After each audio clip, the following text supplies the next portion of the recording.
তিনটি জিনিসের সমষ্টির নাম ভোট। ভোট প্রদান সম্পর্কে কিছু গুরুত্বপূর্ণ কথা ভালো করে মনে রাখবেন। আবার বলছি, তিনটি জিনিসের সমষ্টির নাম ভোট। কয়টি জিনিস? তিনটি জিনিস। আশ-শাহাদাহ, আশ-শাফাআহ, আল-আমানাহ। এই তিনটি সমষ্টিতে তৈরি হয় ভোট। প্রথমত আশ-শাহাদাহ, সাক্ষ্য প্রদান।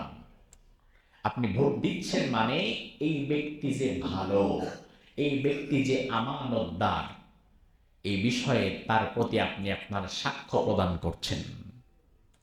আল্লাহ তাআলা কোরআনের মধ্যে বলছেন, ওয়া আকিমুশ শাহাদাতা লিল্লাহ, আমি আল্লাহর জন্য তোমরা সত্য সাক্ষ্য প্রদান করো। বিশ্বনবীকে জিজ্ঞেস করা হলো, ইয়া রাসূলুল্লাহ, সবচেয়ে বড় অপরাধ কি? আল্লাহর হাবিব বললেন, সবচেয়ে বড় অপরাধ হচ্ছে শিরক। শিরকের পরের অন্যতম জঘন্যতম অপরাধ হচ্ছে শাহাদাতুজ জুর, মিথ্যা সাক্ষ্য প্রদান করা। আপনি যার জন্য ভোট দিচ্ছেন, আগে আপনার বিবেকের কাছে প্রশ্ন করবেন, চোখ বন্ধ করে আমি যাকে ভোটটা দিচ্ছি, যাকে সিলটা মারছি, সে যে আসলে কোনো অন্যায় করবে না, তার দ্বারা অন্যায় হবে না, এই লোকটা যে আসলে ভালো, অথেন্টিক, এই বিষয়ে আমার দিল কি সাক্ষ্য দেয়? আমি কি ভালো মতো জেনেছি বিষয়টা? যদি দেখেন আপনার দিল সাক্ষ্য দিচ্ছে যে না, ইনি একমাত্র আমার কাছে যোগ্য ব্যক্তি, ইনি ভালো, ইনি সৎ, ইনি চরিত্রবান, ইনি দায়িত্ববান, ইনি মানুষের সুখে দুঃখে পাশে থাকবে, এরপরেই আপনি তাকে সাক্ষ্য প্রদান করবেন, এর আগে না।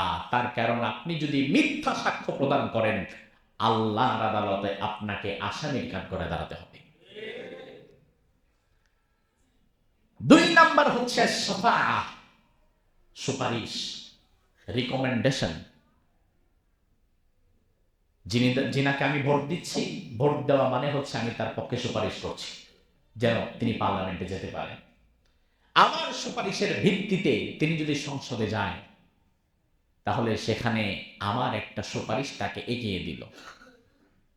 এবার দেখেন কোরআনে আল্লাহ কি বলেন সুপারিশ করা প্রসঙ্গে।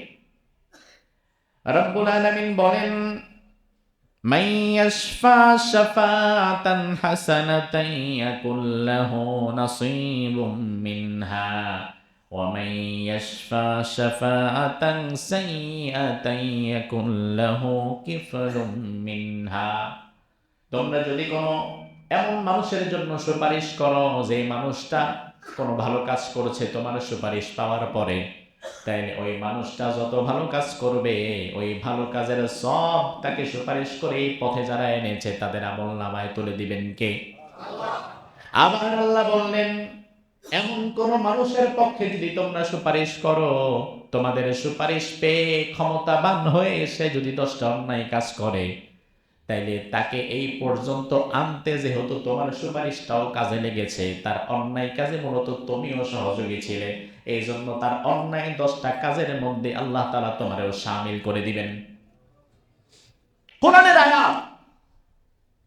ভোট দেন আর না দেন, কথাগুলো শোনেন।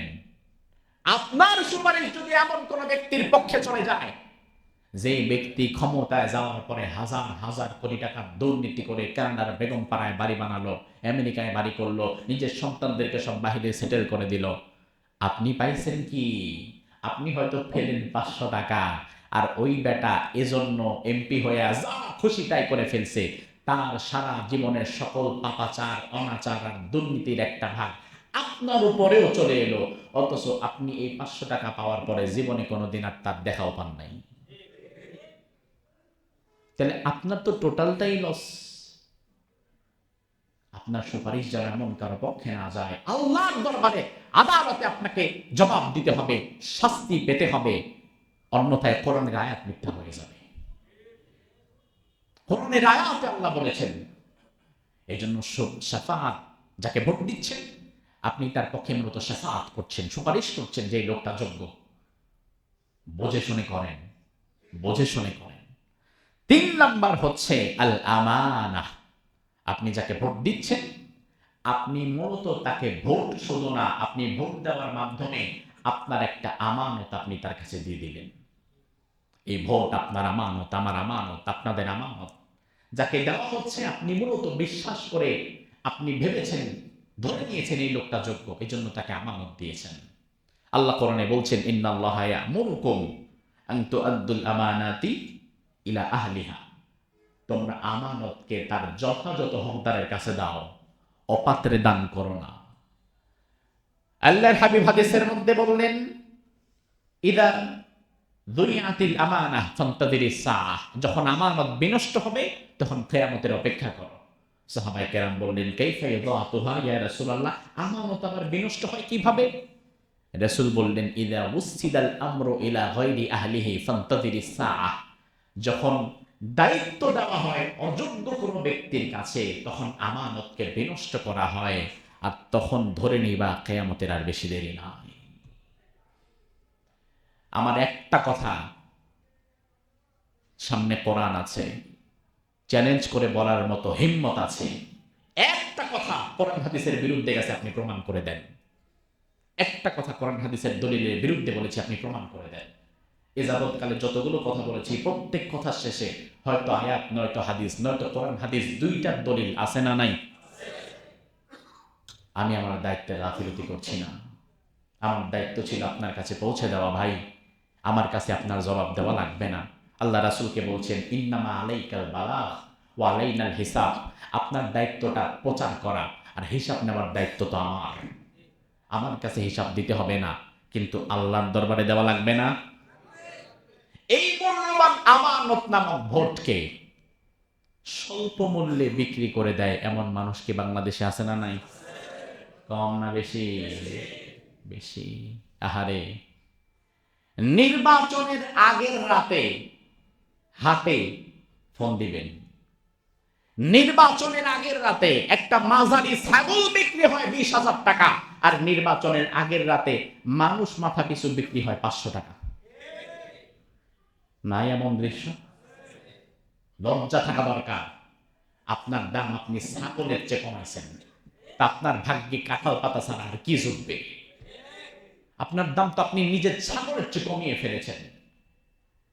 আপনি 500 টাকায় শুধু ভোট বিক্রি করেন নাই, আপনি 500 টাকায় দেশ বিক্রি করেছেন ওই হারামখোর নেতার কাছে, আর ওই হারামখোর নেতা 5,000 কোটি খায়া দেশ বিক্রি করবে ভারতের কাছে।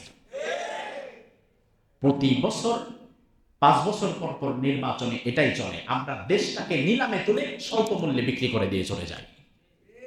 500 টাকায় দেশ বিক্রি করে দিলেন, আর 5,000 কোটিতে বিক্রি করলো, দুজনই বিক্রি করে দিল। আহারে, এই দেশটার ভাগ্যে কি আছে এক আল্লাহ তাআলা ভালো জানেন। তবে আমরা দোয়া করি আল্লাহ যেন আমাদের জন্য ভালো কিছু রাখে। আপনি নির্বাচনের সময় 500 টাকা খেয়ে ভোট বিক্রি করছেন, আবার নির্বাচনের পরে ওই নেতার কাছে বলবেন রাস্তাঘাট করে দেন, ব্রিজ কালভার্ট বানিয়ে দেন, দ্রব্যমূল্যের দাম কমান। এত বোকা কেন হন? আপনি লাগাইছেন কাটা গাছ আর চাচ্ছেন আঙ্গুর ফল, এটা তো হবে না। আঙ্গুর পেতে চাইলে সৎ, যোগ্য, চরিত্রবান আঙ্গুর গাছ লাগায়া পরে আঙ্গুর পাইতে হবে। আপনি তো মেয়ে নির্বাচনের আগে 500 টাকা নিয়েছেন, আপনি আর কি চান? আপনি কোন মুখে রাস্তাঘাটের কথা বলেন? আপনি কোন মুখে দ্রব্যমূল্যের দাম কমাতে বলেন? আপনি না 500 টাকা নিছেন, আপনার কাহিনী তো ওখানে শেষ। এই জন্য আগামীর নির্বাচনে টাকার কাছে কেউ বিক্রি হবেন না। নিজের বিবেক বুদ্ধিতে যেটা আসে, আজকের আলোচনা শোনার পরে যদি আপনি দেখেন আমার শাফাআত, আমার শাহাদাত, আমার আমানাত সব যোগ্য ব্যক্তিকে আমি দিচ্ছি, দিয়ে দেন। তবে টাকার কাছে নিজের আমানতকে বিনষ্ট করবেন না, নিজের দেশের ক্ষতি করবেন না। সবচেয়ে বড় বিষয় হচ্ছে ভাই, নির্বাচন আসবে যাবে, দল আসবে দল যাবে, কেউ জালিম হবেন না, কেউ বিপরীত মতের প্রতি জুলুম করবেন না, প্রতিবেশীর গায়ে আঘাত দিবেন না। কারণ দিন শেষে যেই নেতা আর যেই দলের কর্মসূচিতে আপনি আপনার প্রতিবেশীকে আঘাত করছেন, দিন শেষে আপনি বিপদে পড়লে এই নেতা আপনার কাছে থাকবে না। রাত 3টার সময় যদি আপনার মৃত্যু হয়, আপনার প্রতিবেশীরাই কিন্তু প্রথম আপনার কাছে যাবে। নিজের কাছের মানুষদের সাথে সম্পর্ক খারাপ করবেন না। আল্লাহ সুবহানাহু ওয়া তাআলা বাংলাদেশের উপর রহমত নাযিল করুক, আমরা পড়ি আমিন। সব দলকে মিলে মিশে এক কাতারে দাঁড়িয়ে বাংলাদেশটা যেন গড়তে তারা পারে কোরআন হাদিসের ভিত্তিতে, আল্লাহ তাআলা কবুল করুক, আমরা পড়ি আমিন।